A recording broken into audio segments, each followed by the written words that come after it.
What's goody gamers? It's your boy, Professor Birdicus, and welcome back to the channel. I hope y'all are doing well. Today, we got something a little bit different. Today, we are doing a boss ranking of every single Dark Souls 2 boss in the game. It's showtime! After playing Dark Souls 2 for the last couple of months, I did grow this deep appreciation for the game, and honestly, I still stand by the fact that Dark Souls 2 is a very overhated game. And so I wanted to show you guys the best out of all the bosses in this game. Now, I'm gonna keep it a whole buck with you. The bosses, for the most part, in my opinion, were not really that good. Aside from a few gimmick bosses that I actually did enjoy, the majority of the bosses were just very easy. My criteria for ranking these bosses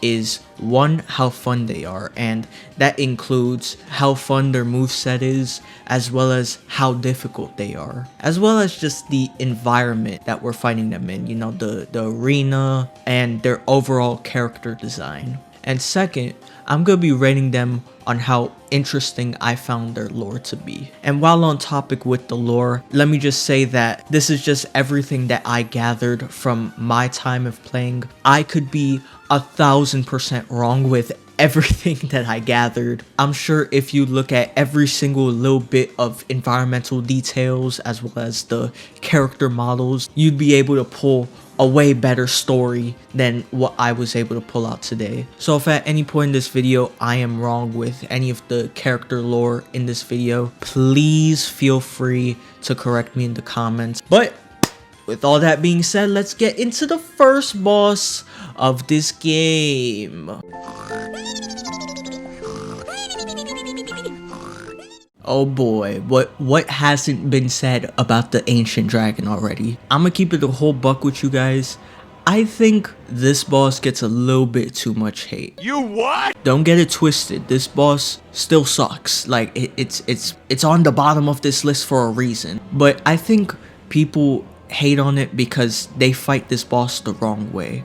Every time I see people fighting this boss, they're always fighting his little piggies, when it's clear that he takes less damage on his feet and more damage if you attack his head. On top of that, if you are attacking his feet, he does his little get off of me attack, which is the one attack that everyone complains about. But that attack is specifically designed for people who are below him. So yes, that attack 80 to 90% of the time is always going to hit you. But let's talk about some of the good things that I do like about this boss. He does have a very spacious arena. The Ancient Dragon is the only dragon boss in this game that encourages you to actually attack his head, as he just doesn't take as much damage to his other body parts. Now, with that being said, every single other aspect of this boss kinda sucks. Now, normally a large health pool would be a pro in my criteria, but since he has such a slow, repetitive moveset, it just drags this fight on for so freaking long. It's annoying. On my OBS, I have it set to 5-minute interval clips. This fight drags on for so long that when I ended the recording, it started at the middle of the fight. Like, that's how long this fight drags on for. Though this arena is very large, it is kind of bland looking, at least in my opinion. Like, it's just an empty platform. And I'm not gonna lie, the music for this fight is just too epic for this boss fight. If we're basing it strictly off of the gameplay of the fight, the music is just too grand and spectacular. And since this fight is so drawn out, you're going to hear this song multiple times over and over. It's one of the most annoying things ever. The Ancient Dragon is a demigod dragon who existed since the beginning of time. He sits at the top of the shrine, mogging the ones who worship him down below, awaiting anyone worthy to make an audience with him. The Ancient Dragon is stuck in the devious year of 2024 as he talks to you telepathically because he's too busy mewing to get that sick jawline. However, the unfortunate thing for him is He's nothing but a copycat, a mirage. He's actually an experiment by Aldia, given the fact that upon his death, he drops the soul of a giant. He likely exists as a means to find a cure for the undead curse. What's even more wild is after you kill Duke's Freya, you can actually find the real soul in his memory. Now, as bad as this boss is, I don't think he's as terrible as people make him out to be. A lot of people complain about that AoE attack being dang near an insta-kill, but the whole point of that move is to get you off of his feet. When you attack his head and he performs this attack, 90 to 95% of the time, you won't get hit by it. And honestly, this is really the only way to maximize the fun with this fight. While I do actually like the lore of this character, it's unfortunately not enough to get it out of the bottom. Rats, we're rats, we're the rats. We pray at night, we stalk at night. Next up, we got a bunch of rats. No, quite literally, it's just a bunch of rats. I do kind of like the arena. They do got these like rat statues all around. I think it's pretty cool, I guess. And it's another boss that actually teaches you to fight locked off. But other than that, it's just a bunch of regular rat enemies. Granted, they do deal toxic damage and petrified buildup respectively, but they're just not a particularly fun enemy to fight. Their moveset is very easy and simple. I didn't use it in my fight in particular, but Alluring Skulls can cheese this boss very effectively, and especially just using heavy hitting weapons like a colossal hammer or something. If you just get you a big sweeping weapon, they will die in like one hit or get stun locked. After some time, the Royal Rat Vanguard will spawn in, but you basically have to kill him, and then once you kill him, all the other rats just scurry off. The Royal Rat Vanguard is the loyal servant to the Rat King.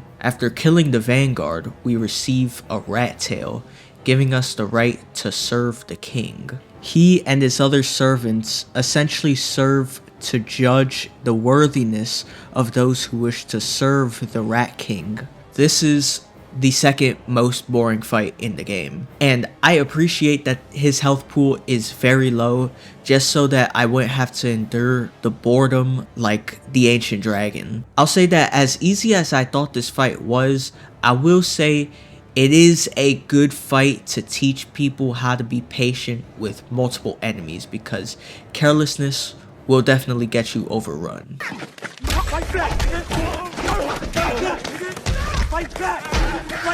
Next up, we got the Compton Crips, the Gank Squad, baby. It's an interesting gimmick that encourages co-op. You can summon your friends even if they don't have the DLC. But personally, solo is my preferred way of fighting these guys, which makes it slightly more challenging.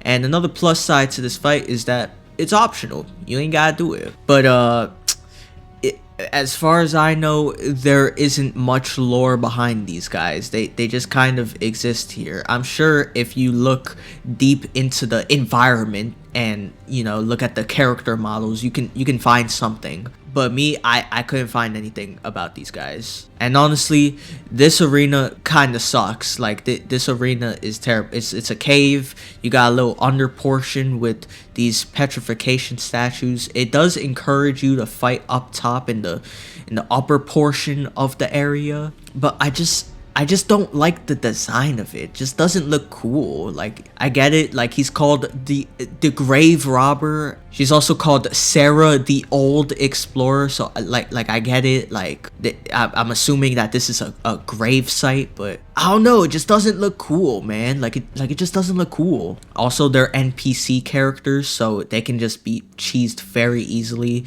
If you got a big sweeping weapon, or you just got a weapon that stuns them very easily. I'm not a big fan of NPC fights in general. Most of them tend to be very bland. This one is no exception. It was a pretty easy fight. The only thing that stops it from being dead bottom is that there are 3 enemies with like 4 weapons, so the variety of attacks are way more than Mr. Aura Farm.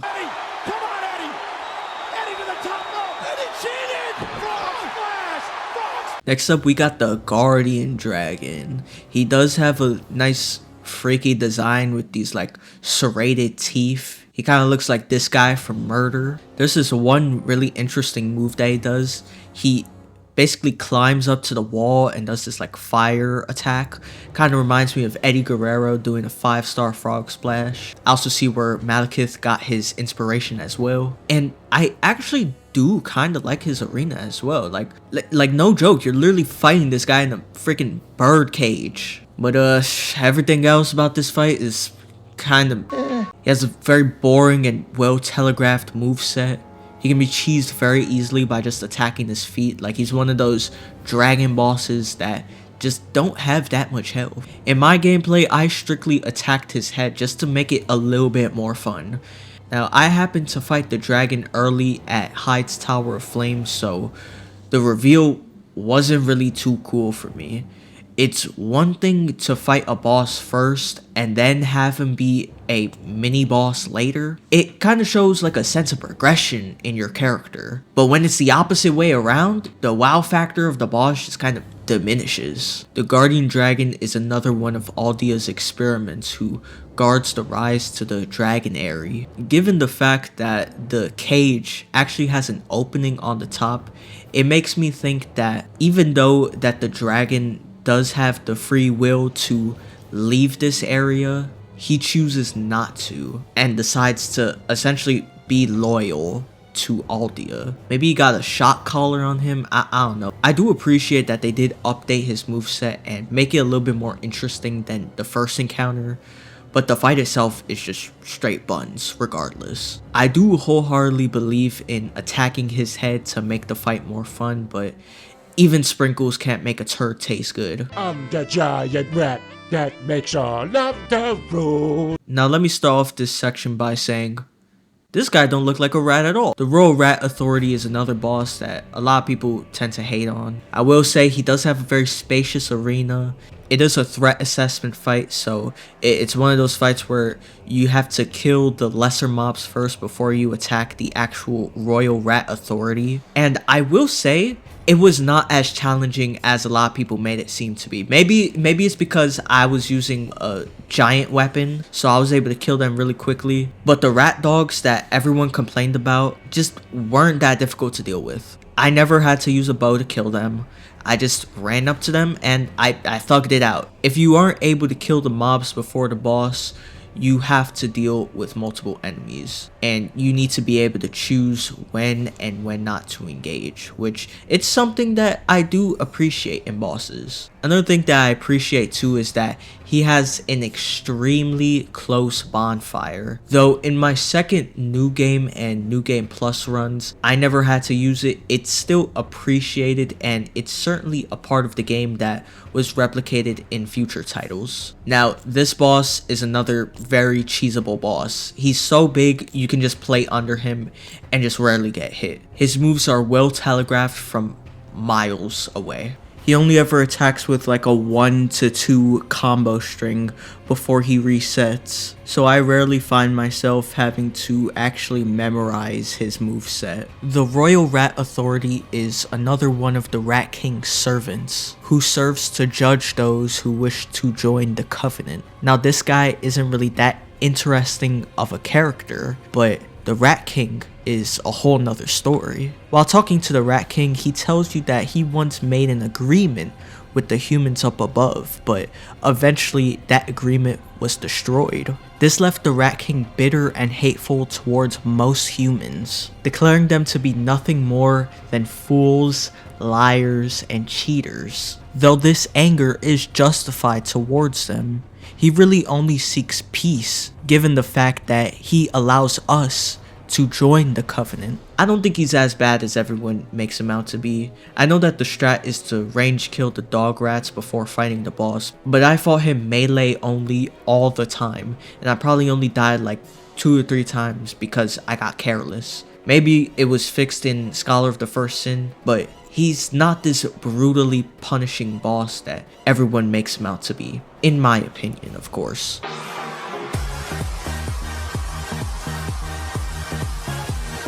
Next up, we got Prowling Magus and the Congregation.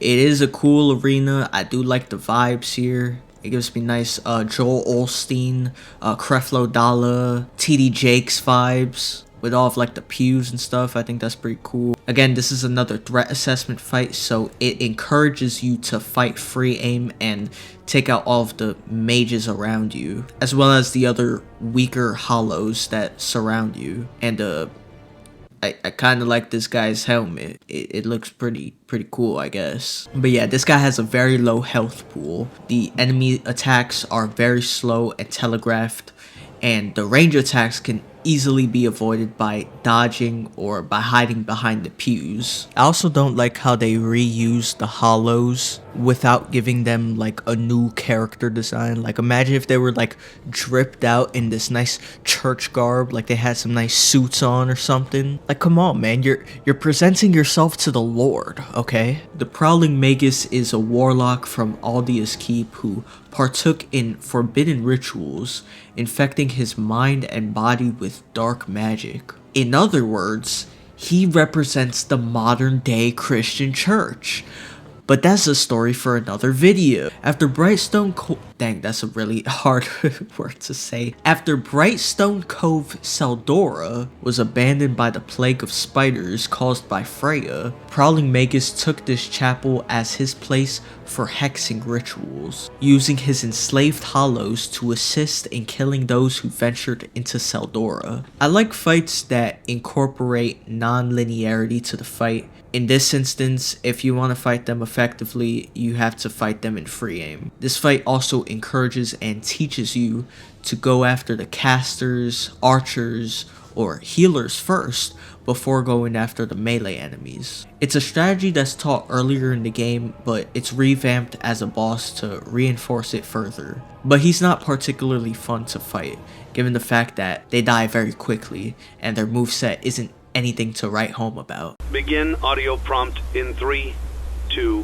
1. Next up, we got the Belfry Gargoyles. This is another kind of threat assessment fight where you have to fight multiple enemies at the same time.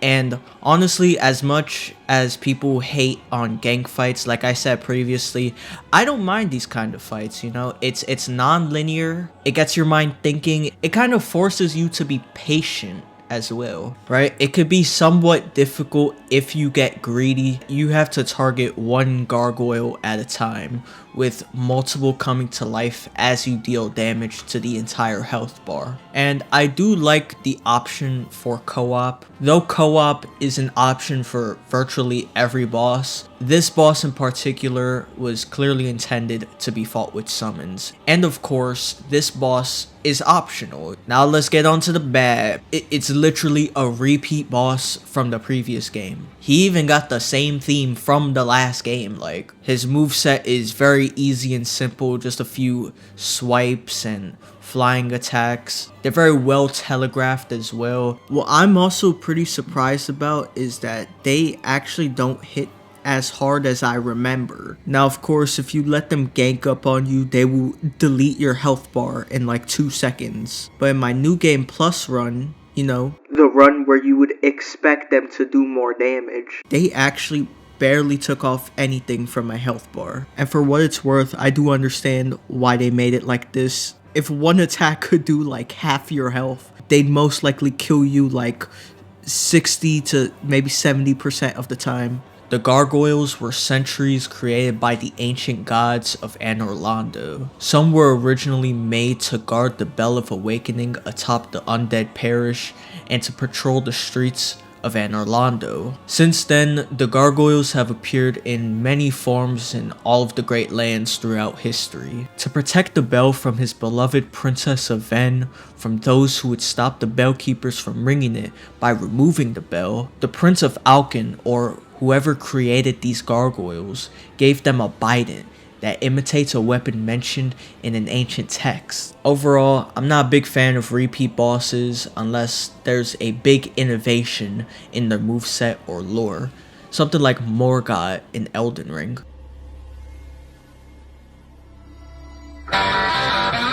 Next up, we got the Skeleton Lords. Now, I do find their gimmick somewhat interesting. After one lord is dead, he spawns multiple skeletons. So it's another one of those threat assessment fights. We're gonna run into a lot of those. I do kind of like the area design, you know. There's just piles of skeletons and dead bodies and stuff, so I guess that kind of fits their name. And he does have a pretty decent looking character design. But the boss is very weak, he dies very quickly, he has a very lacking move variety, and he is very cheesable. Big hitting weapons stagger the lords and the skeleton mobs very easily. Thoroughly exploring and killing the skeletons in the area beforehand gives you access to alluring skulls, which can be used to draw away the skeleton mobs while you jump the lords. Now, obviously that's probably the intended way for you to fight them, but it still makes this boss a cakewalk. The Old King ordered for the capture,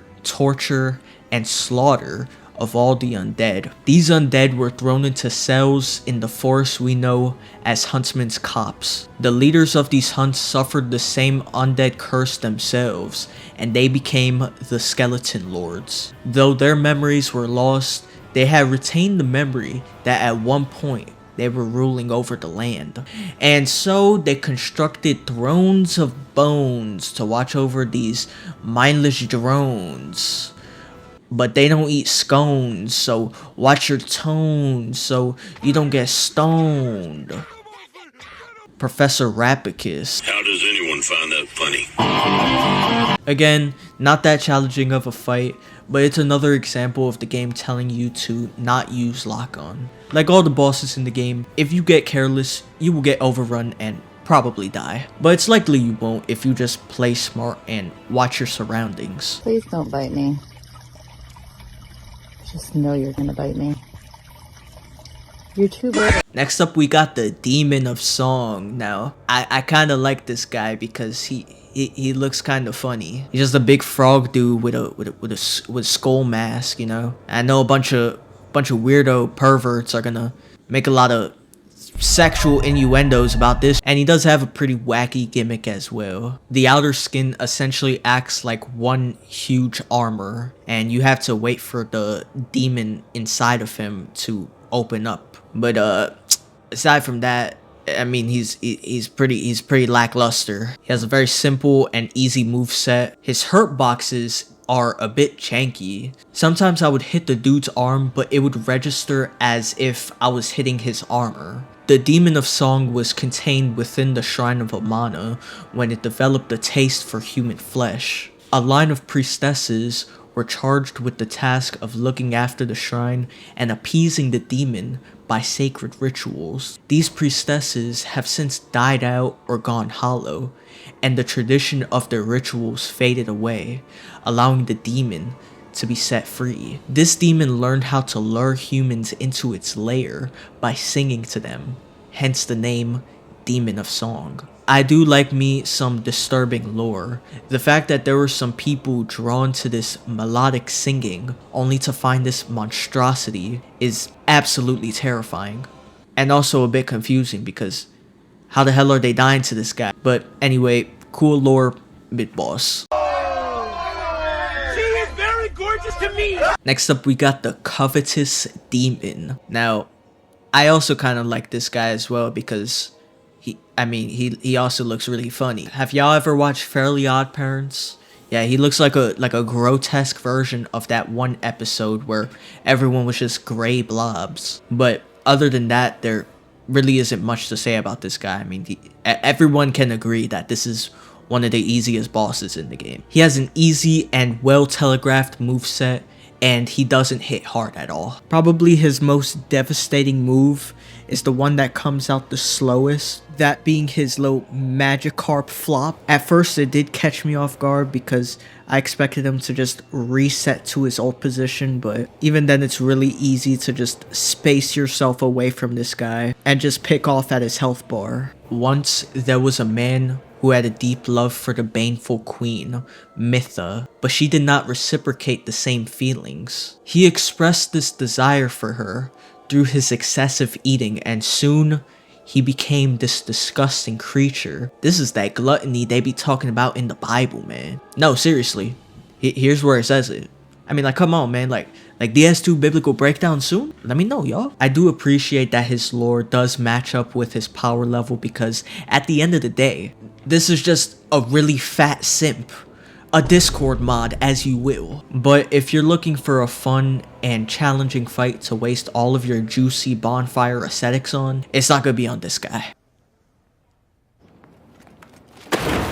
Now, if we're talking strictly first playthroughs, this boss would be the hardest boss, because I died to this guy like 50 times. It was so bad. I quit the game because of these guys. It's another threat assessment fight. The strat is to kill them 1v1 as quickly as you can on this little platform that they give you at the start. I do like their moveset animations. There aren't any weird hitboxes. When I did get hit by their attacks, it truly felt fair. Like, it felt like I just dodged at the wrong time. But I don't really like the arena aesthetic. It's kind of just like one big lobby, I guess. I don't know. It doesn't really look that visually pleasing. Now, I did use a lighting mod, and I'm not gonna lie, it does make the lighting look pretty cool. But in the original, it wasn't hidden for me. I don't know. It just wasn't hidden. They also do this one spin attack move that's kind of stupid. Now, I may just suck at the game, but it feels like I just can't dodge that attack at all. Yahim, Alessia, and Reese, or Rice, or however you pronounce that name, are the empty souls that haunt the hollow shells, which are their armor. These sentinels watch over the cells of the Lost Bastille, preventing the escape of the prisoners. Their design is based on a group of ruined sentinels who went to the Ringed City to retrieve the Dark Soul. These knights, however, were defeated and swore allegiance to the Judicator that presides over them. In retrospect, I was just an ADHD coffee addicted fiend who wanted to kill these guys as fast as I can, but didn't have a strong enough weapon at the time. But now that I have the knowledge that I do, this is one of the easiest bosses in the game, so it's another meh. Next up, we got Scorpioness Najka. I do like the cool, just general character design, you know. It does remind me of Quelaag. Let's be honest, that's essentially what she is. And she does have a really spacious arena, but she has a very simple and slow moveset.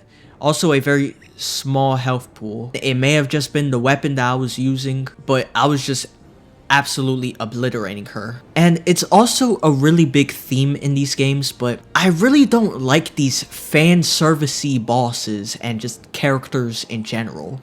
Like, come on, it's literally a woman with her boobas out. Like, it's even more weird that they gave her a body mixed with a scorpion. Like, it gives me weird bestiality vibes, man. Brother, what's that? I'm just glad that she's a boss so I can kill her and purge the evil from my people type beat. Najka was born of the misdeeds of an ancient being. She and Man-Scorpion Tark once had a master who created them both long ago. So long ago that nobody remembers when they were born or where their master has gone. Both Najka and Tark were once human and betrothed to each other. They would always be found at each other's side, but as time went on, things went awry. Najka was a frail soul and she soon succumbed to the madness. She became violent, raging uncontrollably.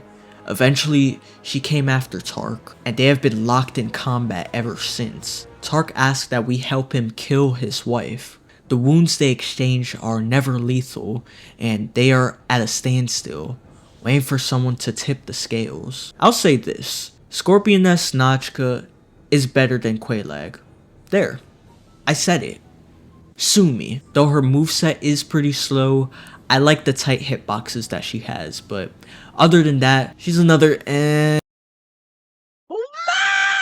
At the 29th pick, we have the Dragon Rider. This guy was actually the reason why I actually got interested in Dark Souls 2 in the first place, because he does have a really unique arena.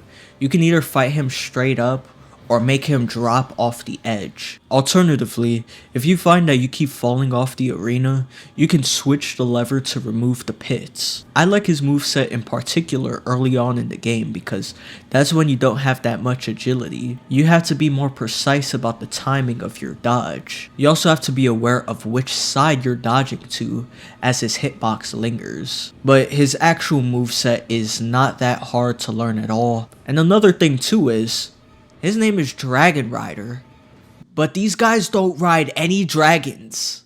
Why? The Dragon Riders are King Vendrick's royal guard who helped him found the Kingdom of Drangleic. These tanks were known and feared on the battlefield because of their unique style of fighting, using worms in combat. Those who aspired to be Dragon Riders had to have the strength to handle these dragons. Those who completed their training were rewarded with great strength, but the ones who didn't were gruesomely devoured by these beasts. They're naturally weak to lightning and fire, but resistant to magic and dark, indicating that they are hollow. It's an okay early game fight. You do find these guys out in the world, and I do like that because it shows how far you progress through the game. I am still upset that we ain't get a cool dragon duel with these dudes, but I'm even more upset that Prepare for trouble!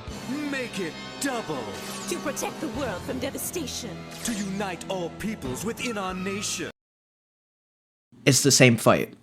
It's literally the same fight. I do like the option of this breakable environment. You can lure the first Dragon Rider to the tower that the Archer Dragon Rider is on, and he can break it, making for an easier kill on the Archer. Yeah, it's literally just that. It's literally the same fight, but it's two of them now. Hair, whack. His gear, whack. His jewelry, whack. His footsteps, whack. Me, I'm tight as At the 27th position, we got the last giant. I really love his cool, freaky looking design. Like, he's just a big, giant rock dude with a freaking hole in his face. Like when I first seen this game when I was young, I'm not gonna lie, this guy kind of scared me. There's this one really cool gimmick as well that at around half health, he just rips off his arm and starts attacking you with it. He also has some really creepy sounds, and his dilapidated boss arena really fits this atmosphere. But just like the other bosses ranked lower on this list, he has a very simple and well telegraphed moveset, and he just has a really low health pool. Like, you kill this guy very quickly. It's not that much of an engaging fight, even in your first playthrough around when you don't have much health. The way he charges you in his cutscene makes you think that, oh, he's gonna be a very sporadic type of enemy. But this dude, for a lack of better words, is just consistent. He'll do like one stomp, maybe a combination of like 3 stomps that you can just walk away from. He'll only do like one sweep attack, and that attack lasts for like 8 seconds before he goes into his next combo string. He's just so easily punishable. The last giant is actually the Giant Lord, another boss we face much later in the game. The reason why he's filled with so much murderous intent is because you were the one who slayed him. You are the reason he ended up here. This is D1 levels of hatred and grudge bearing. I'll get to the rest of the lore when I talk about the Giant Lord fight. For the first and second-ish boss fight of the game, he doesn't really have any crazy lessons in his boss fight. What I got out of this fight the most is sometimes you can just walk away from enemy attacks. He has cool lore, but not that much of an engaging fight.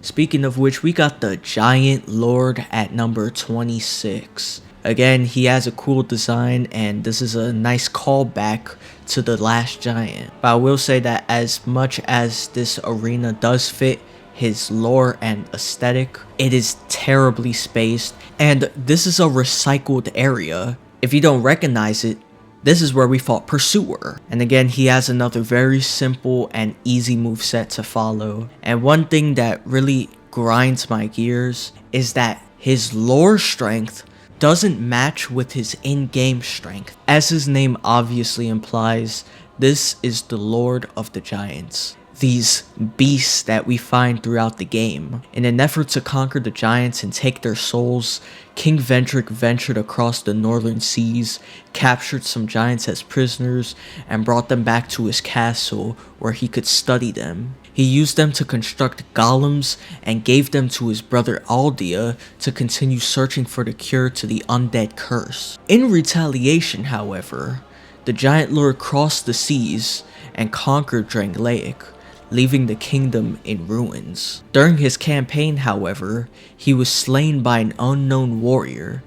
That warrior happened to be us, the bearer of the curse. We were the ones that caused him to end up at the bottom of the fort, and though his strength was diminished, his will to get his get back was not.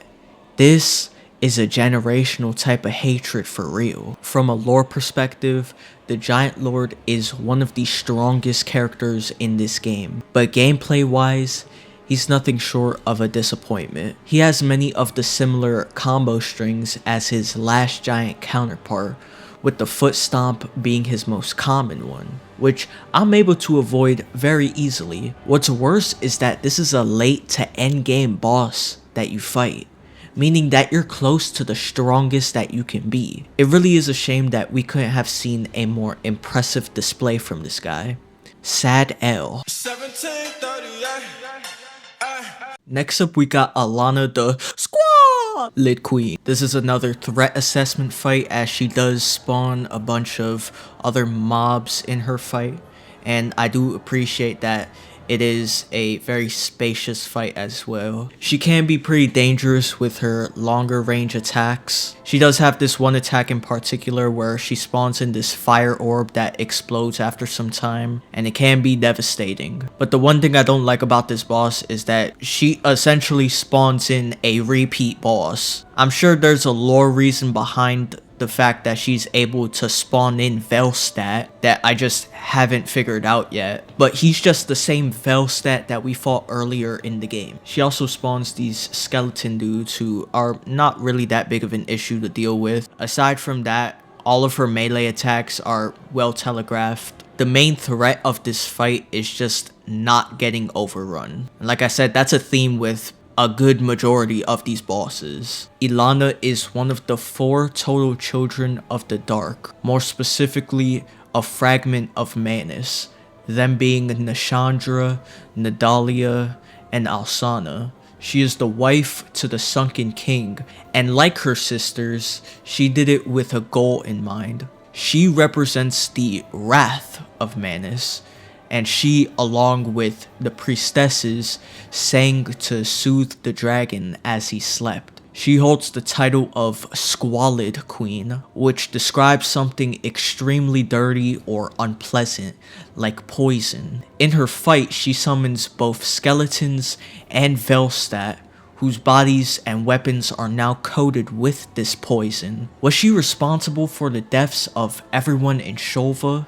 That's a question that I don't have the answer to. Ilana as a boss fight alone isn't that great, but she's okay. You know, we're getting there up on the list. I do like the fact that you have to be constantly aware of both Alana and her summons, especially when she spawns Velstadt, since he's actually a challenging fight, but her moveset itself isn't particularly engaging. It's more of a drag, really. Wait until you kill her summons and swing away at her. In fact, I chose to completely ignore the skeletons most of the fight, only really dealing with Velstadt when I needed to. But along with most other bosses, she does have some cool lore that connects back to a multitude of other characters and locations in this game, and it's certainly something that I wish to look back on. Peter. The horse is here. Next up, we got the Executioner's Chariot. This is one of the first gimmick fights that I actually enjoyed. Essentially, you're on one giant track that the chariot just goes over and over again. You have to pull a lever that brings down this gate that brings the chariot to a halt. And I actually really like the character design of this boss. It has a really nice twist to it. Turns out, you're actually fighting the horse. And I do like this area. It's not just like one big circle arena like most other boss fight arenas are. Not that it's a bad thing, but I like a nice change of scenery.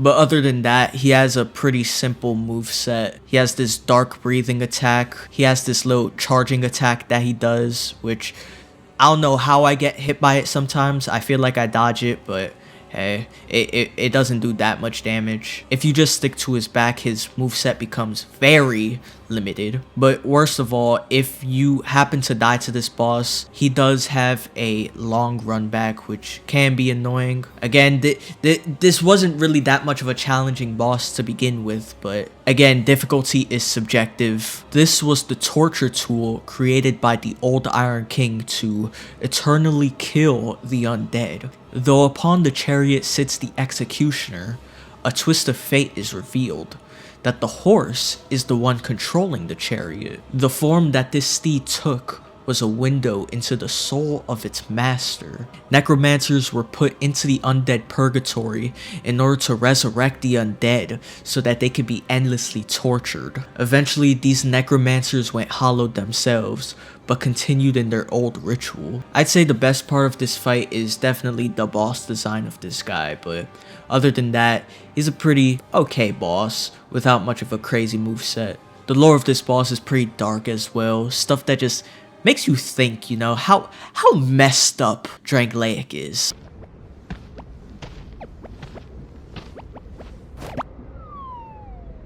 Next up we have the Old Iron King. Now this guy has a pretty fire design. And yes, pun intended. How does anyone find that fun? I like the set piece of this area, and I'll get to what I mean in just a second. I also kind of like the song of this fight. For some reason, the drums remind me of the Fire Temple theme from Ocarina of Time, and I really like that temple. But if you fought this guy, you would understand that the real fight is not the Old Iron King himself, but rather this stupid hole in the middle. It just exists to be the bane of my existence. This guy has the slowest, stupidest attacks ever, but the one time you get hit, it just happens to be right next to this hole, and it just insta-kills you. This is a very small arena. It doesn't really have much going for it. The Old Iron King arguably has one of the easiest movesets in the game.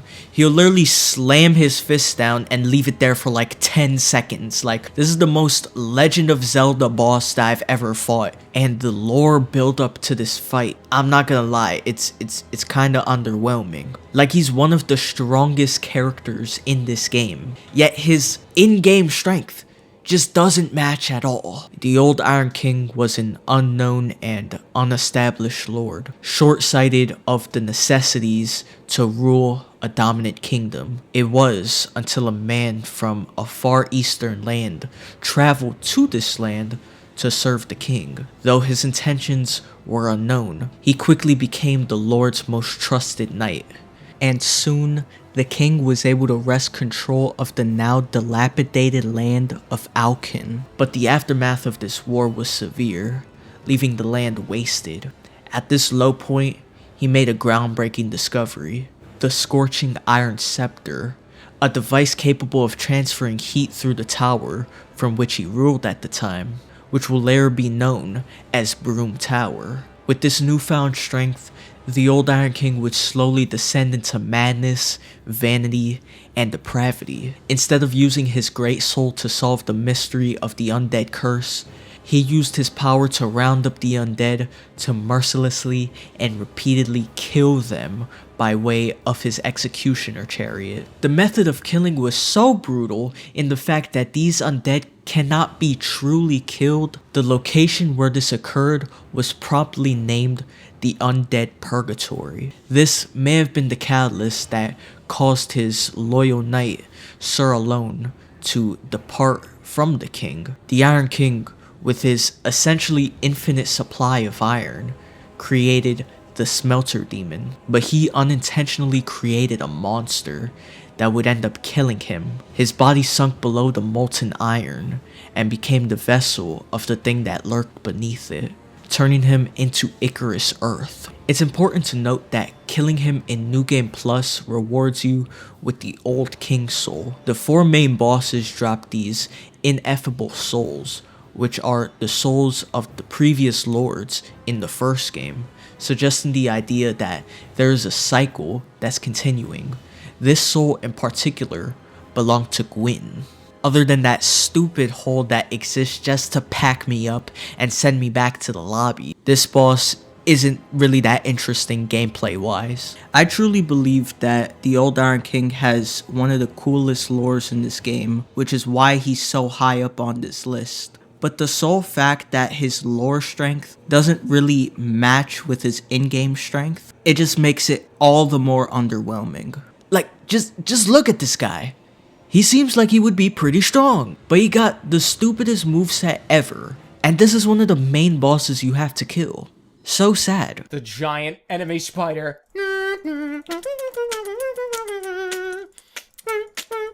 Next up we have Duke's dear Freya, every arachnophobe's biggest fear. I think the best part of this fight is the design of this boss as well as the gimmick that she has. Freya essentially has 2 heads that you can attack. These are the only points of the boss that you actually can attack because every other part is armored. She also spawns these little baby spiders that come to attack you. But instead of fighting them straight up, you can just pop a torch and they'll all ignore you. I really love the horror aesthetic of this boss as well. It's a nice spacious cave with these webs leading down to this boss fight. It's just making you wonder, like, what the hell is even in here? What kind of monstrosity can create these big webs? And one of the coolest things about this boss is the fact that in New Game Plus, she freaking jump scares you. Like, this genuinely caught me off guard. I knew that there were changes in New Game Plus, but when she came up out of freaking nowhere, like, I was just stunned. I didn't know what to do. Freya, like many of the bosses, however, has a pretty simple moveset.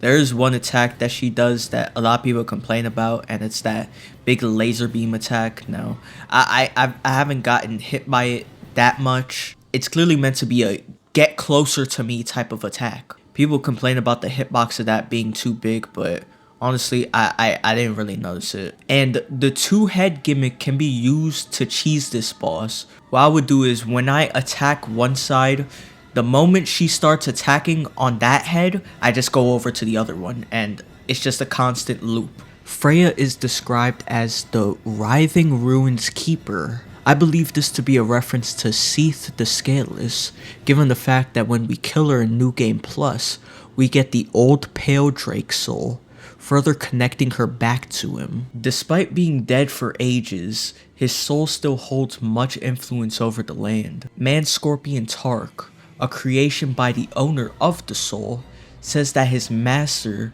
was born with a fatal flaw. He resented those who had what he lacked, and became fully mired in hatred. It was at the peak of this madness that he conjured up Man Scorpion Tark and Scorpioness Najka. This behemoth was once the pet of Duke Seldora. It may have been that Seldora discovered the ancient dragon's remains as well as Freya while mining the area for Brightstone, thereby coming under the influence of the Writhing Ruin. Eventually, we find him in his chamber as a hollow. Seldora is known for his fascination for spiders, so perhaps a part of his soul is tied to Freya. Freya is a decent boss with this sort of horror theme to it, but the boss itself isn't much of a challenge. Her movesets are well telegraphed, and the little spiders are easy to deal with. I guess if you want to make it more challenging, you could just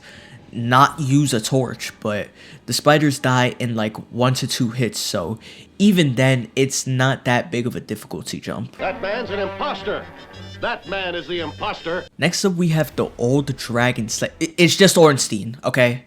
It's Ornstein. That's what I'm gonna call him. Despite it being Ornstein, he does have a slightly updated moveset, which I can appreciate. They also fixed a bunch of his janky hitboxes as well. Instead of using lightning, he now uses the power of the dog. I also like the design of his arena. Feels like a nice callback to the previous game. But ultimately, this is a repeat boss, and I don't like repeat bosses, okay? I fought this guy in the first game. I would have cut this boss some slack if they completely altered his moveset and gave him something completely different to the first game. But it's only a few moves that they added that I noticed, at least. And if you do happen to die to this boss, he does have a pretty decently long run back. The old Dragon Slayer bears a striking resemblance to Ornstein of Dark Souls 1, however with a tarnished, grungy type of armor as opposed to Ornstein's signature golden armor. He also uses dark attacks instead of lightning, suggesting that perhaps Nashandra may have had some sort of influence on him. In Dark Souls 3's timeline, Ornstein survives and leaves Anne Orlando in search of the Nameless King. I believe that maybe this is a timeline in which Ornstein survived, went to seek out the Nameless King, and stumbled upon Drangleic, where we would ultimately find him. Obviously, there is evidence that suggests that this isn't the original Ornstein, but we're not here to talk about that. But feel free to leave your thoughts down below. The most interesting part of Ornstein is his mystery and why he's even here to begin with. But apart from that, he is a pretty uneventful fight. And I'll say that the most exciting part of his moveset is this freaking Goomba slam that he be doing. The pizza for you and me. The Krusty Krab pizza is the pizza free delivery. Alright, let's discuss the elephant in the room. Or rather, the two saber-toothed tigers in the frozen wasteland. Why did I put Lud and Zalin this high? I have them this high up on the list primarily because they connect back to one of my favorite lores in the game. That being the Burnt Ivory King. And we'll get to him later. And these two are just not that bad gameplay wise. It's slightly more challenging than Ava, which I can appreciate because it's a duo fight now. They also have this mechanic where once one of the bosses dies and they reach a certain threshold, they get this buff where they start to recover health. And it's at that point where you kind of just have to, you know, wait for the buff to disappear. Other than that, it's really just a reskin of Ava. Not to mention that this boss has the longest run back in the game. Like, I'll keep it a buck with you, man. This run back can be kind of tedious, even if you are doing it co-op. But I will appreciate that they were trying to incorporate co-op with this fight in particular, because it's clearly meant to be fought co-op. I don't see any other way around it, unless you just want to thug it out through the frigid outskirts every single time. Lud and Zalin are 2 of the 7 beasts, 3 total that are known, that the Ivory King kept as pets. Unlike Ava, whose job was to protect Alsana, Lud and Zalin were ordered to mercy kill anyone the king exiled to the harsh, frigid outskirts. Although I don't find this boss particularly difficult, obviously there are times where I mess up and I end up dying. And when this happens, I unfortunately have to run back through the entire outskirts. Granted, this area is meant to be a co-op area and you are meant to fight through it. It still doesn't change the fact that it is a very brutal run back. He copied my whole fucking flow! Word for word, bar for bar! Next up we got Ava, the king's pet. Now you may be wondering, Burdicus, why is Ava higher up? I thought you said you like challenging fights. And the fact of the matter is, yes, I do. But the thing is, I like the placement of Ava more than Ludden because this is our first encounter with this saber-tooth type of enemy. So up to this point, Ava is a completely unique boss. The same can't be said for Ludden. For some reason, I kinda like the unique arena. It kinda reminds me of Loretta's arena in Elden Ring. She also encourages exploration as well. If you try to fight this boss off the rippy as soon as you get here, she will be invisible. The Eye of the Priestess is required to see her in the first place, but she has a very simple and easy moveset. Even while locked on, she can be cheesed very easily by either staying to her rear or her underside, and most of her attacks are well telegraphed, save for that one AoE blast that still gets me from time to time. Ava is one of the 7 beasts that the Ivory King kept to serve him. Ava in particular was charged with protecting Alsana. She is invisible to anyone who doesn't possess the Eye of the Priestess. These priestesses help the king contain the old chaos, but they have since disappeared. I found her AoE get off of me attack to be the hardest part of her moveset, but once I was able to read her tells, she did become really easy. And every time I fight her, I always somehow get caught under her, like I'm a freaking baby calf suckling on her mother's milk, dude. Once I stopped getting greedy, I noticed that she usually attacks with a minimum of like a 3 hit string, but mostly she only attacks once. And the fact that she's essentially an endgame boss, it makes her that much more underwhelming. She's a decent boss, but just dang. I am the Great Mighty Pooh. Next up, we got the Great Mighty Pooh. One of the coolest parts of this fight is the fact that you can chop his arms off. It is totally possible to completely disarm this guy. He has such a disgusting design to him. He's just a big amalgamation of bodies. And seeing that they're still moving around, possibly with fully functioning bodies, that means this dude is literally a pile of shit. Take mushrooms. I do kind of like the layout that they were going for. It's a small arena with these pockets of fire that pretty much kill you dang near instantly. And he has one of the best runbacks in the game. But again, he has a very simple moveset. Most notably his Butcher Swipes, followed up by his Butcher Slams. He also has this big AoE attack that does deadly damage to you, but it is telegraphed from a mile away. Although he hits hard, you can virtually strafe almost all of his attacks with no issue. Even if you don't, his attacks are just very slow. The origin of who exactly the Rotten is, I couldn't find out. What I know is that he's being influenced by the old Dead One's soul, which is the fragment of Gravelord Nito's soul. But aside from that, the Rotten is a bit of a mystery. One possibility which I believe holds significant weight is that this is Pharos. Upon the left shoulder of the Rotten is a hollow that appears to be controlling the amalgamation. This is perhaps the Pharos that we're looking for. Cutting off the left arm rewards you with a Pharos Lockstone, connecting him back to this character. Not convinced? Well, the Pharos Lockstones are used for these contraptions that you find throughout the world. At the Black Gulch Mouth bonfire, it's here where you find a hole in the wall that looks eerily like a Lockstone contraption. Still not convinced? All throughout the gutter and Black Gulch, there are these statues. You can even find these statues outside of the well leading to the gutter. The Rotten is seen trying to fix one of these statues, only to crash out so he can farm his clips for TikTok. And the only other place where you can find these statues are in the doors of Pharos. Another interesting possibility is that this could be the Sunken King. According to an unused item description for the Soul of the Rotten, it states, Grith, the king of Shulva, was consumed by the poison that flooded the Sanctum City, but some part of him lived on.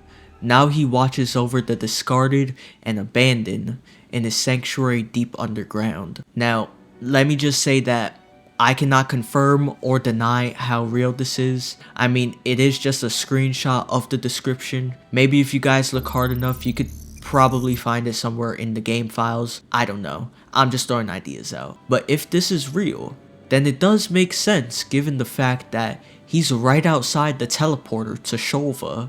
The Rotten has one of the most mysterious stories in this game, and I really like that his lore can be up to interpretation, at least up to this point, because I may find something that is totally groundbreaking. But with that being said, he's a decent boss with a pretty cool mechanic of chopping off his arm. I was born in the darkness, molded by it. Now we're entering the pretty good boss territory, starting off with the Dark Lurker. The Lurker has a really good and challenging moveset. Many people would say that this boss is actually the hardest boss in the game, and honestly, that's fair. I actually really like the character design of this boss. It's like Angel of Death looking person, and it is a threat assessment fight. At around half health, the Dark Lurker splits into two, and at first it doesn't really seem that big of an issue, but the Lurker really shines at long range, spamming these like teleporting ball attacks, man, and it just gets really difficult trying to keep track of both of them at the same time. It's one of the first fights that was just really tense for me. But the one thing that took me aback from this fight is the arena. Like, I just have to say this. The arena, it just looks so boring, bro. I'm sorry. It's just a big cave. I know that this is called the Dark Lurker, you know, so he's gonna be in a dark cave, but like there could have been something good here, you know?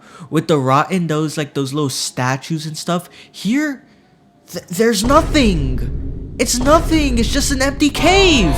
Like, it's so boring, considering that you're fighting this mythical, mysterious creature called the Dark Lurker. There's this one fireball attack that it does that, I'm not gonna lie, it's too punishing, man. First of all, the fireballs, they just do crazy damage, which is one thing, but they stun lock you. And there's like 3 in total that this dude spawns. So you are guaranteed to die to this attack if the first ball hits you. Now, I do have a slight nitpick, as the fact that human effigies are required for every attempt. Now, it wasn't an issue for me because I thoroughly explored the game and stocked up on plenty of them. But I can see the annoyance if you happen to use up a bunch of them before the fight. At the end of the day, however, this is an optional boss, so you're not really required to do it to beat the game. The Dark Lurker lives in the dark chasm of old. He's a mysterious being that I couldn't find a concrete conclusion to who or what he is. His soul, despite being in the dark for God knows how long, surprisingly has light to it. He also has a high resistance to dark damage, suggesting that he is not native to the Abyss. Furthermore, after killing the Dark Lurker, we can purchase the Dragon Chime from Grandel. It's a chime that's been in the dark for a very long time, and yet it has sublime purity. Perhaps the Dark Lurker was once a being of light, but that's a story for another video because I'm not gonna lie, this video is gonna get way too freaking long. This fight was one of the hardest fights in the game. With that being said, I really did not enjoy this fight as much as other people may have. I don't like the aesthetic. I don't find the lore particularly interesting as well. And that fireball attack killed me all the time. Is it an optional fight? Yes. Could I have skipped him? Not really, because I have to make this video. But if I'm playing the game normally, will I skip him? Probably not. So ultimately, it's all just a skill issue. Let me get some head of lettuce. Next up, we got Mytha the Baneful Queen. Right off the bat, let me just say that I really like her character design. I guess you could say that she really got ahead of herself. She has a really cool arena and mechanic to herself as well. The arena where you fight Mytha is entirely filled with poison. The only way to get rid of this poison is if you burn the windmill. Not only will you get poisoned in this arena, but the poison actually heals her. And let me just say this. Burning the windmill isn't too hard of a discovery to find. You what? There, I said it. Sue me. That's 2 lawsuits so far. Since the first Dragon Rider fight, the devs were teaching us that certain enemies standing still in front of something are usually guarding something of importance. And that's no different with this guy. Another thing I really like about this boss is her moveset animations. They're just so smooth and crisp. She also be switching up her tempo with many of her attacks. I be getting caught with this thrust attack all the time, man, and it's just it's amazing. I didn't expect this boss to be this fun. Unfortunately, she does have a really weak health pool. Now, this is offset if you do choose to not burn the windmill, or she just happens to go into her pool of poison. But when I fought her, she rarely ever did it, and I killed her pretty quickly. Mytha is the queen of Earthen Peak, known for being the most beautiful woman in the land. She was betrothed to a prince in a nearby kingdom. Now, without going too much into detail, there's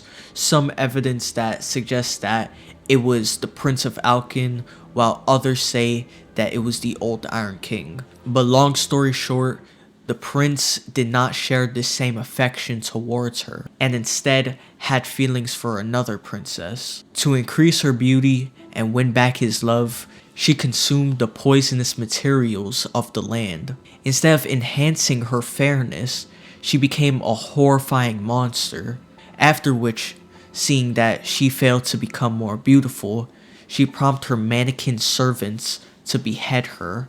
What I love the most about her is that she is a direct parallel to the Covetous Demon. This boss was honestly one of the most underrated bosses in the game. She has some nice combos, great animations. She also encourages you to explore the level and be attentive to the environment. And like I said, I really like how she is a parallel to the Covetous Demon, another boss we met like 15 minutes earlier.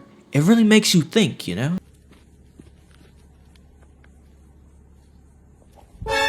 Next up we have the Flexile Sentry. When I first played this game, I thought this was just some weird humanoid looking guy. But upon closer inspection, I realized something. This little reptile guy. That's adorable. I really loved the gimmick of this fight. He basically got 2 bodies to him. You got one side that is slow but hard hitting, and another side that's lightning quick. The whole goal is to stay on the slow side. Even though it does hit hard, the side with the scimitars he just attacks way too fast. He has a really unique moveset. He deals bleed damage. There's not a lot of bosses in this game that deal bleed. And the arena synergizes well with this gimmick. The longer you take to kill this guy, the more water begins to fill up in the ship. Meaning that if you happen to be on the side of the scimitar and you could barely even move, it might be GG's. You might get packed up to the lobby. But all you really gotta do is just stick to his slow side and you're good. The Flexile Sentry is a creature whose purpose is to punish the undead. He took the overflowing prisoners of the Lost Bastille onto the rickety ship and casted them out into the open sea,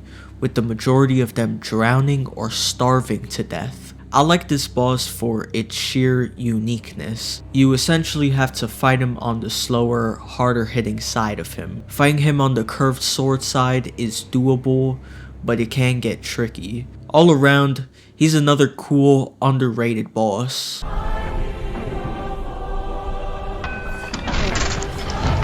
Next up we have the Throne Watcher and Throne Defender. Again, this is another threat assessment fight. These guys actually have a challenging moveset, especially the Watcher. She's very agile with her attacks. She be doing freaking backflips and stuff. When one of the Throne duo goes down, you have to kill the other one as quickly as possible, or else they'll end up getting revived. I really like this mechanic because it rewards evenly distributing the damage amongst both of the bosses. Additionally, when they reach around 50 to 40% of their health, they buff their weapons. The one downside of this fight is that this has one of the longest runbacks in the game. It's like the second longest runback. And given the fact that they are a challenging boss, you may have to do this run back a few times. These are the Guardians of the Throne of Want. The throne takes a soul with an appropriate strength to sit upon, as it'll burn the soul of the user to link the fire. These two seem to be a pair that uphold that tradition of finding a worthy successor to the throne. But as far as my understanding goes, there isn't a clear answer on who these two are, but I do have some ideas though. The first is that the Watcher and the Defender could be the Princess of Ven and the Prince of Alkin. As Derpasaur Chivalry on Reddit puts it out, the Prince and the Princess have buffs corresponding to the belfries of their land, with Sol or Sun marking that of the Defender because he uses a faith-based sun buff in the fight, and Luna or the Moon marking that of the Watcher as she uses a magic-based moon buff. But another interesting idea that I've been leaning more towards is that these two are Ladia and Havel. The Defender's character details strongly references the character of Havel. Without going into too much detail, Havel in this game is represented by a character named Old Man McLoif. He was the one that founded Hyde, the overarching world in which this game takes place. One of the most telling pieces of evidence for me is that the sword's pommel has the exact same shape as his old helmet, and the Watcher's helmet resembles that of the Mask of Velka. The House of Karim, which Ladia is from, derives from Velka's genealogy. The top of her helmet also has what appears to be dragon wings, and Velka was known to be an ally to the dragons and their cause. The Throne Duo is a solid boss that challenges everything that you learned about multi-enemy encounters. And honestly, this is just another really underrated fight.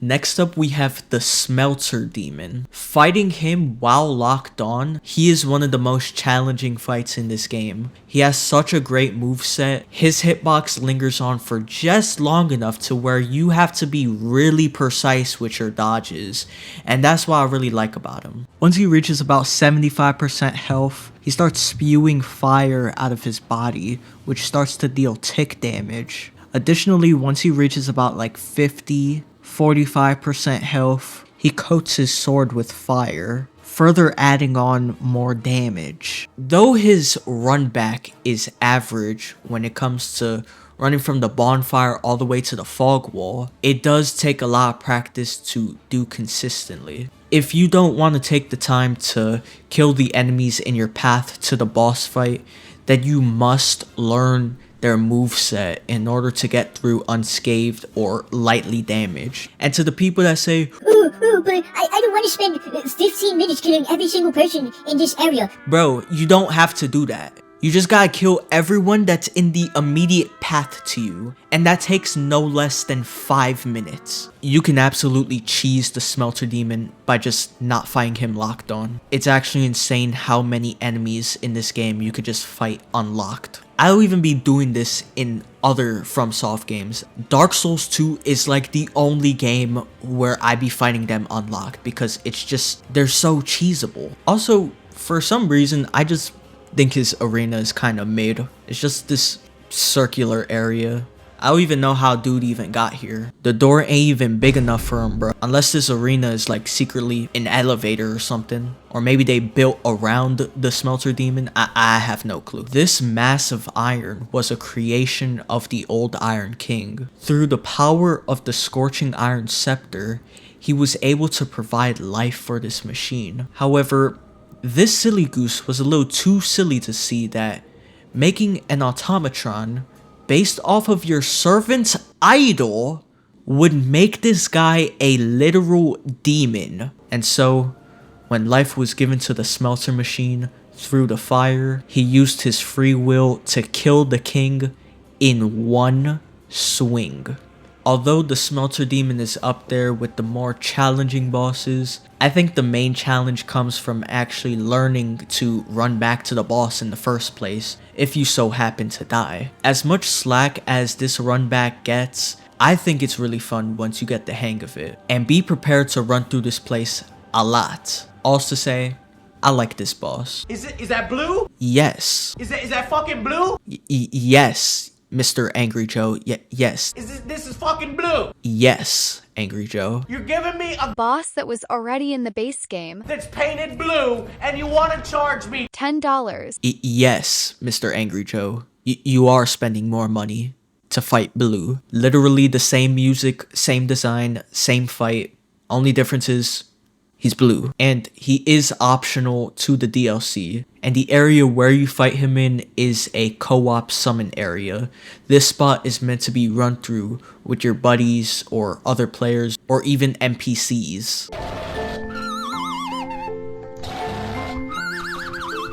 You might be wondering, why is Nashandra so high up on the list? She's an absolute snooze fest. The most I can say is that she has a really cool design, and I see what they were going with when they had her spawn her little curse orbs. It essentially ticks away at your health. But other than that, she has a very lacking moveset variety, and her moveset is very well telegraphed. Birdicus. Why is she 11th on this list? And the fact of the matter is, the reason why I put her this high, I absolutely love her lore. She's a fragment of the father of the abyss, Manus. After his death in the first game, he split into small pieces with parts of him manifesting into human forms. Nashandra is just one of 3 other fragments. With an insatiable lust for power, she traveled to Drangleic alone and married Vendrick. She became his dear Chandra, likely unaware of her true intentions. Nashandra was drawn to the king's soul. She urged the king to fight the giants, likely in an attempt to strengthen his already powerful soul, as well as gain access to the throne of Want. In his victory against the giants, and through his newly acquired power, Vendrick learned of the ability to peer into the essences of souls. But when he looked into Nashandra's soul, all he saw was darkness. He came to the realization that Nashandra was using him, and so he left the land, never to be seen again. And though her plan may have seemed to fail, a lone bearer of the curse traveled to the castle, and this worked out in her favor. The reason why she appears at the end is so that she can kill you while you're at your strongest, so that she may gain your soul. Nashandra is truly one of the most evil characters that Miyazaki conceived. She's out here on that real Jezebel feminist type of timing. I know that her boss fight is very underwhelming, but here's what I got out of it, and let me know if y'all see my vision. FromSoft deliberately made her weak because she's on the weaker side in regards to her lore. She needs to kill you in order to achieve her maximum strength. So this is one of the few underwhelming bosses that I'm actually going to rank higher on here, simply because of her lore implications.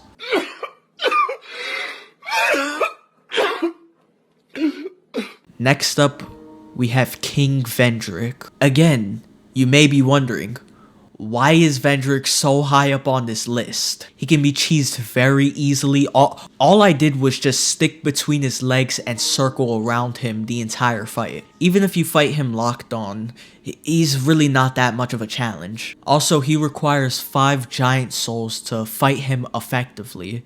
Now, on my first playthrough, me being the idiot that I was, I used my giant souls. I'll admit it. I'm a bit of a monkey. It is technically possible to kill him without any giant souls, but it'll take extremely long. But I just love the build up to this fight. His sad music accompanied with this arena, his hollowed design, it's just, oh my gosh, it's just amazing. I loved it, man. I don't care what anyone says. I loved this boss. Vendrick was the great king of Drangleic that the Emerald Herald tells us to seek since the beginning of the game.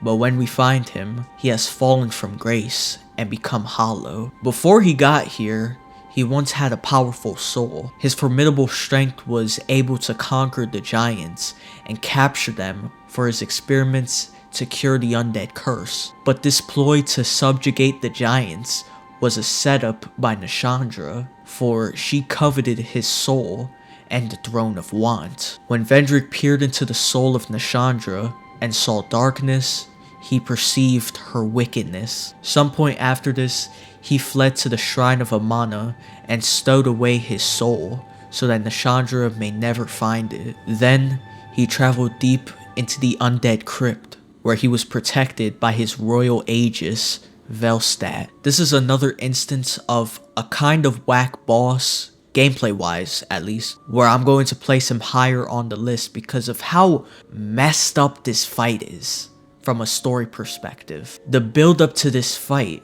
only to find a husk of a man, is so masterfully executed.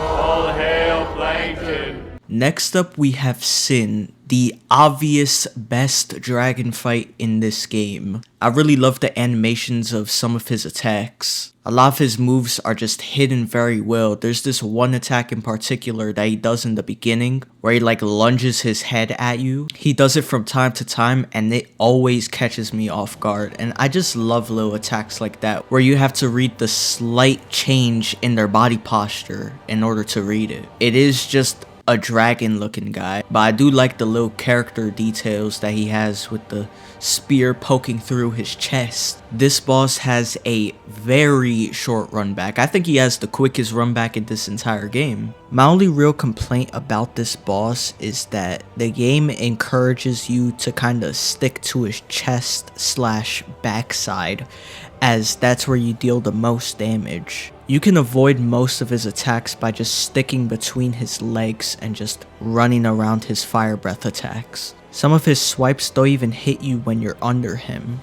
I do like the detail that you are able to chop off his tail. This is just another boss where I'm upset where attacking his head is not the most efficient way of fighting him, which makes me all the more glad that Midir exists. Sin is the slumbering dragon of Shulva, the subject of the inhabitants' worship. The Sunken King built the city around this dragon and created the Dragon Sanctum to protect him from intruders. One day, however, Sir Jorg and his Drakeblood Knights invaded to steal the fresh blood of the dragon. Though he was able to deal a massive blow to him, it wasn't enough and he was killed.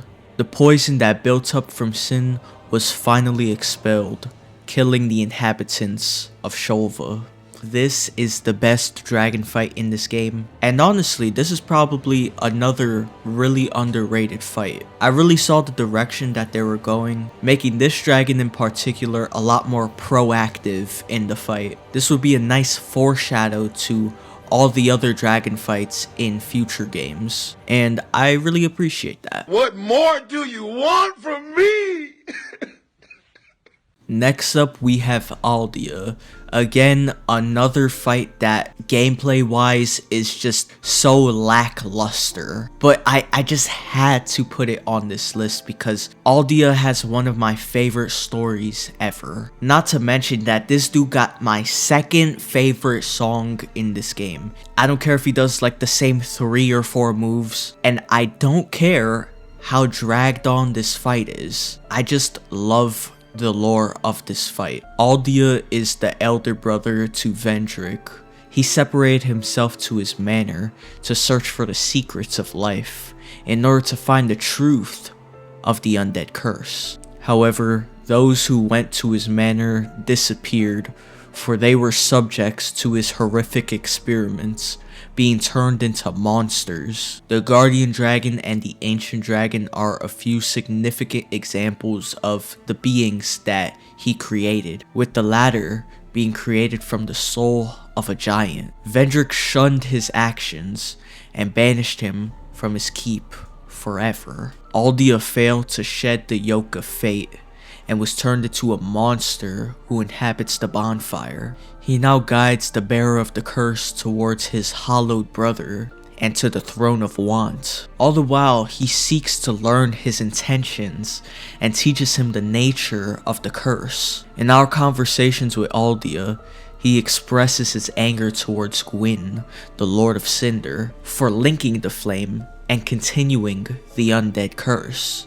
The first sin, hence Aldia's moniker. Although this fight itself isn't anything special, the story behind it is something that I always think about. It's such an emotional fight that paints a beautiful picture to this overall story. Why am I linking the flame? What do I gain by doing it? Is it worth continuing this curse? The sequel would show the consequences of this decision to continue linking the flame. The world literally starts to become ash and begins to collapse in on itself.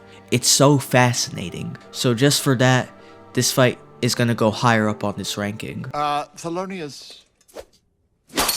You were saying? What I mean is that... Next up, we have the Looking Glass Knight. This is just another boss that just looks really cool. I really love his big mirror shield. But on top of that, he just has a really fun and engaging moveset. His animations on the attacks are really good. When you space out from him, he like actively chases you. He also has this really cool mechanic where he spawns a summon from out of his mirror. And if you're playing online, there's a chance that you get to fight a real person. Now, since I was playing this game with mods, obviously that just wasn't possible. But given that that's a mechanic, I just always found that so interesting. And I just love the aesthetic of his arena. It's just peak, brother. Also, the time it takes to run back to this boss is pretty good as well. It takes around like 25-ish seconds. And given that this boss can be somewhat difficult, I do appreciate that. Now, I will say that the summon mechanic that he does is pretty easy. Like, unless you are playing online and you happen to go up against just the GOAT of PvP. I was just thinking about this right now. This summon feature can work to your detriment if he so happens to summon a freaking hacker who either doesn't take damage or like one-shots you, bro. The Looking Glass Knight is King Vendrick's lieutenant, charged with testing those who wish to serve as Drangleic royal guard, and those who could not pass this test were slaughtered by the knight. Vendrick tried to purge the undead curse, but when all his attempts failed, he left through the King's Passage, never to be seen again. His loyal lieutenant remains on post till this day. This guy is a solid boss with a really interesting gimmick. I don't really have much complaints about him. He's just a really good boss. Hacia el año 270 a.C., Roma dominaba toda la península, y en la segunda mitad del siglo III. Next up, we have the Pursuer. When I think of Dark Souls 2, this is like one of the first guys that I think about. As an early game boss, this guy is absolutely amazing. He's an excellent example that, although there are enemies that need to be dodge rolled, within their movesets, there is the option of strafing them, which is the case for this guy. He has a combination of sweeping attacks as well as poking attacks. The sweeping attacks, I found that I need to dodge roll them. But all of the attacks where he could just poke at you, I found that the best strat for that was just to strafe it, allowing me more time to get my attacks off. His hitboxes are tight enough to where this is a viable strategy. Dude has such a freaking Chad design, like dude literally flies in from a freaking bird and still chooses to levitate. Like, dog, you could have just flown here, my brother. Another cool mechanic of this fight is that you can actually use the environment to kill him. There are two ballistas here where if you position yourself and the boss right, you can actually deal massive damage to him and just kill him straight up like that. Although, I do suck at this game, and I was never able to do it properly. This guy can actually be found earlier in the Forest of the Giants, and when you kill him, he doesn't appear in his boss arena. Like, that's freaking awesome, dude. Like, another thing I found interesting as well, and this might be placebo, but I also felt like he changed up the tempo of his attacks. Like, some attacks he would perform slower than others, and vice versa. Some attacks would come out faster than the slower attacks that he would normally do. Now, I will say, there is a lot of character manipulation. Like, I do find that his moves do get repetitive after a while. Like, there would be times where he would repeat the same combo string several times in a row. That may have just been my RNG, but I felt like that really took away from the variety of the actual boss. The Pursuer, aka John Dark Souls, hunts down all of those who bear the undead curse to atone for his past sins. As their name suggests, they will relentlessly pursue after their targets until they are slain. One thing I do respect is that he lets his intentions be known from the start. He simply spawns in and attempts to kill us. He doesn't lull you in with a false sense of security, try to get to know you better, and then spike your drink with Now, to my understanding, it is unknown if the Pursuers served under King Vendrick as many other knights did, or if they acted off of their own accord. However, since 4 of them can be found in the Lost Bastille, and since some of them dropped the Ring of Blades, which was modeled after a weapon of choice of the Mad Knights of Alkin, it might be that these knights served the old Iron King, who went to the extreme lengths to hunt down these undead. The Pursuer is a really fun fight and a good early game challenge. This is an enemy that I do not mind fighting multiple times, and sure enough, you find multiple of them out in the world. Though he is, albeit an easy enemy after the first few encounters, he's honestly just such a memorable guy. Next up, we have Velstadt, the Royal Aegis. I would say this guy is up there in difficulty with the likes of Dark Lurker, at least in the terms of the base game. He has a great move set. It's really fast, at least in comparison to the movement in this game. He's another one of those bosses that will chase you down if you try to heal or just space too far away from him. There's this one attack that he always gets me with where he chases me down and just bonks me over the head. At around half health, he buffs up and starts using Dark Affinity attacks. Also, I just love his weapon. I love how it makes this little like bell chime. And his run back time is, it's decent. It's decent, it's up there. Velstadt is a clerical knight from a faraway land, lured into Drangleic, without even knowing why he came. He was referred to as the King's Shadow because of his loyalty to Vendrick, staying by his side always. But he wasn't the only Royal Aegis. Alongside him was a man named Raimi, who would later become who we know as the Fume Knight. They were the left and right arms to Vendrick, until one day, their wills clashed. Velstadt would come out victorious, and Raimi was deemed a traitor. When Vendrick fled to the Undead Crypt, Velstadt followed, and it's here where we find him. A man once imbued with powerful miracles, now influenced by the dark after his extended exposure to it. This is one of the best and hardest fights of the base game. I know many people had trouble with this guy their first time around, and rightfully so. Now, the way I interpreted his lore, and I could be wrong, but I see Velstadt as nothing more than a drone, whose only purpose that he had was to serve the king. And I'll get back to that a little bit later.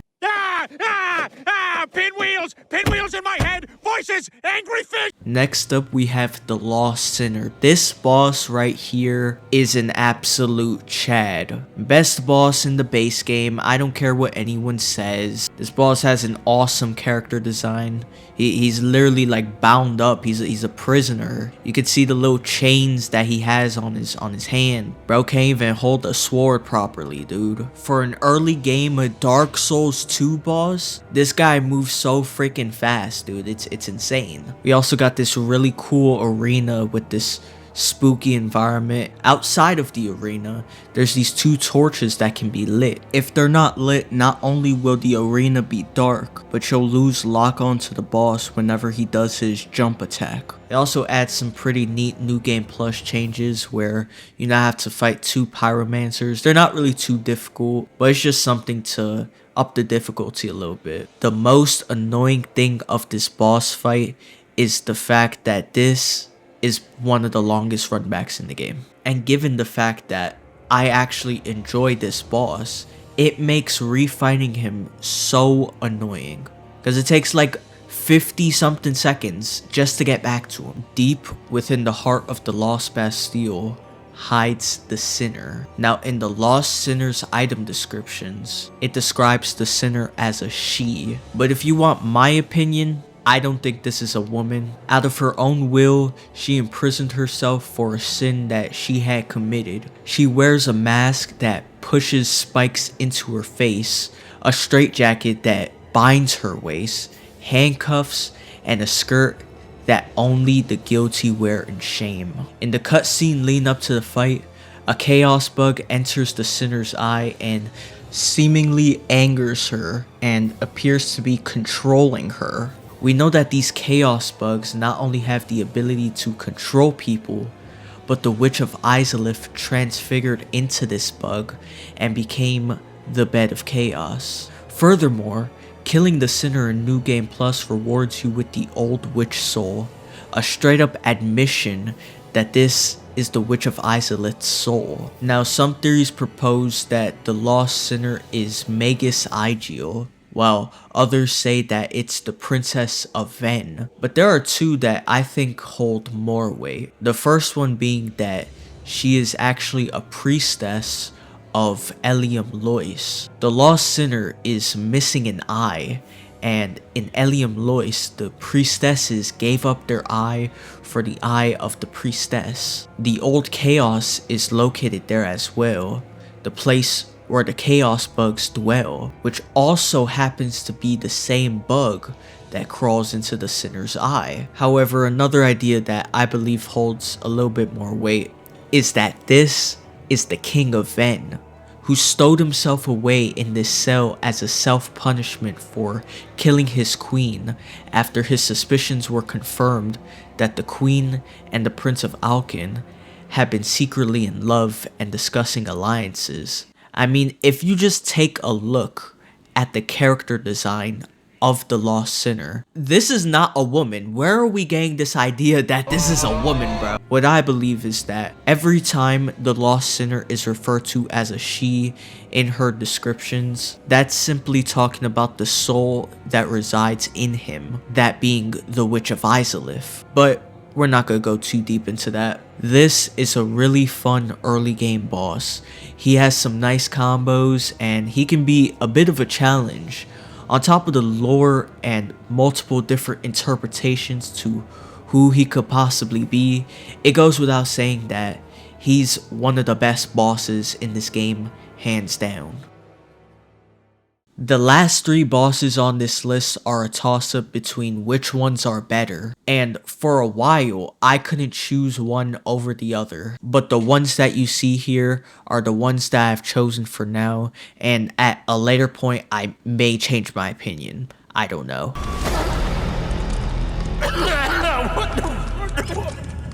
Next up we have the Fume Knight. I would say that this boss, for me at least, is the hardest boss in the game. The way he attacks, he's just so freaking aggressive, bro. He has so many different combo strings. There's almost like no room in between the ends of his combos to attack. At least for me using a colossal weapon build. Throughout this whole fight, I was just trying to heavy attack him and just attack him with pokes, but he just attacks so fast. He's just so freaking fast, dude. But genuinely, he has such a fun moveset. It's so fun dodging, ducking, dipping, diving, and dodging through everything that he throws at you. There's some attacks that you can even like duck under if you attack him at the right time. And I just gotta say, his design is quite possibly the second best in the game, brother. He has the best boss soul weapon in this game. I don't care what anyone says. Oh, but the Chaos Blade and the King's Ultra Great Sword are much stronger. Brother, look at this sword, man. Just look at how cool it is, man. I used this sword for the last quarter of my second playthrough, and it's honestly my favorite weapon in the game. It was the only boss soul that I used this thoroughly and enjoyed. He has a very cool arena, pun intended. The music just fits him so well. And another cool feature is that you can actually skip his first phase by wearing Velstat's helmet. It's not only based upon the lore of Fume Knight, but it adds additional challenge to the fight. Like, that's so freaking cool, man. Now, there is one attack in particular that I do have a little bit of gripe with. He does this little backhand sweep whenever he performs this certain stab. There's nothing that indicates that his arm becomes a part of the hitbox during this animation. You just have to know that this is the tell for it, which is kinda silly, I'm not gonna lie. The Fume Knight's true name is Raimi, known as a rebel to King Vendrick. He and Velstat, the royal aegis, were known as the left and right arms of King Vendrick, but at some point their swords clashed and Raimi was defeated. He was deemed a traitor, and after his defeat at the hands of Velstat, Raimi came to Broom Tower in search of greater strength, and he did find it there, but it came not from a regal father figure like King Vendrick, but from a newfound mother like Nashandra, a child of dark named Nadalia, who haunted Broom Tower and gave Raimi true purpose as her champion. Raimi could have expunged of Nadalia from Broom Tower, but he instead chose to live in her company, likely because he had become infatuated with her. He was imbued with the power of dark. A part of Nadalia's soul became housed in his body, and she haunted his weapons. Because of this, Raimi's soul fell to darkness. I want y'all to understand this. Velstat beat him so badly that he turned him into a simp. Now, I couldn't find exactly why Raimi and Velstat fought in the first place, but it's possible that Raimi, being loyal to the kingdom, recognized the true works of Nashandra and rebelled in order to protect the land, while Velstat kept his loyalty to Vendrick and the Queen. Another theory is that perhaps Raimi heard news about Vendrick's resignation from the throne. Seeing this as abandonment, he couldn't just stand by as his efforts would be for naught, so he confronts the king, but Velstat steps in to defend him, further pushing this idea that Velstat is simply a drone. Fume Knight is just built different, for real. When people think of Dark Souls 2, one of the first people that comes to mind is likely this guy. Mostly because of the challenge that he provides, but also because of the DLC in general. The Crown of the Old Iron King is, in my opinion, the best DLC in this game, and he was an excellent finale to the DLC.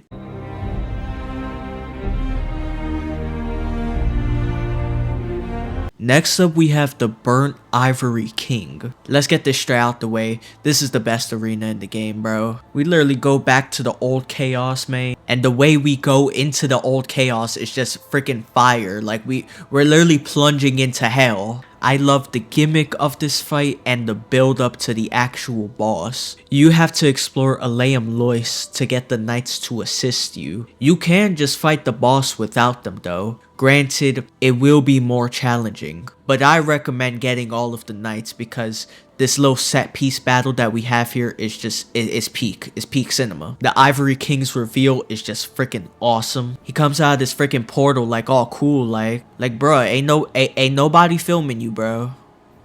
Except for me, of course. And his moveset is just so drip, bro. Like, everything in his moveset is just so drippy. The boss himself is not really that difficult. At least I didn't find him too difficult. I'd say the main difficulty comes from the lead up to the boss and maintaining as much resources before the final fight. And for its worth, I understand why he's an easier boss, because if he was a Fume Knight level difficult type of boss, this battle in the beginning would be so freaking annoying to do every time. The Ivory King, known for his proud heart, mercy, and courage in battle, created his kingdom in order to contain the spread of the old chaos. That same old chaos caused by the Witch of Izalith when she tried to recreate the first flame. He set up his throne room right in front of the hole leading to the chaos, being followed by his loyal knights. Like, dude ain't set up lines of defense.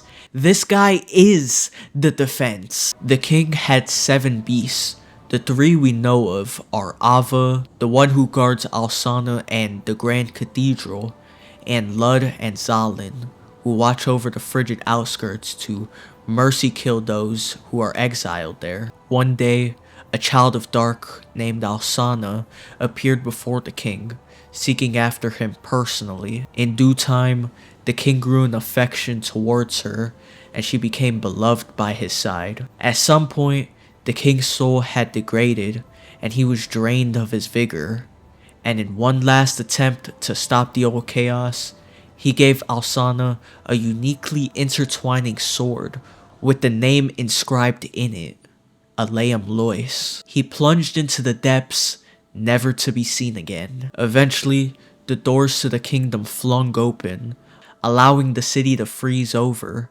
stopping the flame of chaos and the king's reign. But Alsana wishes for the king to be set free from the chaos, and this can only happen if he is killed. And so, she stops the wind and allows us to go in, and in like manner to the king, mercy kill him.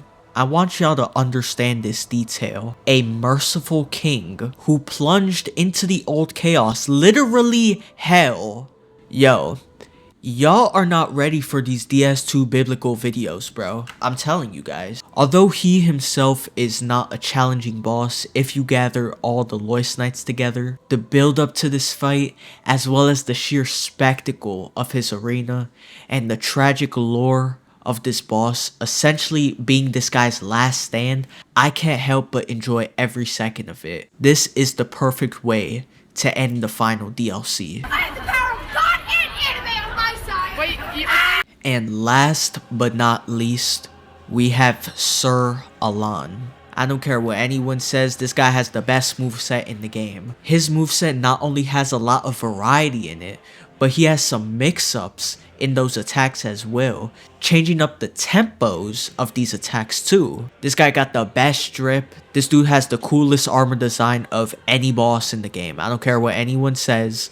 This is the second best boss arena. It's like this glossy ballroom floor with the windows looking out into the kingdom. It's almost like we are dancing with this warrior, brother. This guy got the best song in the game. Like this song is in my playlist. I be listening to it at work. I be listening to it when I work out. He got the best build-up of any boss, brother. When I first entered Iron Keep, I got one of his knights to drop their armor, and I always wondered, who is this Alan person? And I always enjoyed that mystery. And then once I got to meet him, I was just blown away. He has a nice big chunky health pool, so it's a real battle of attrition.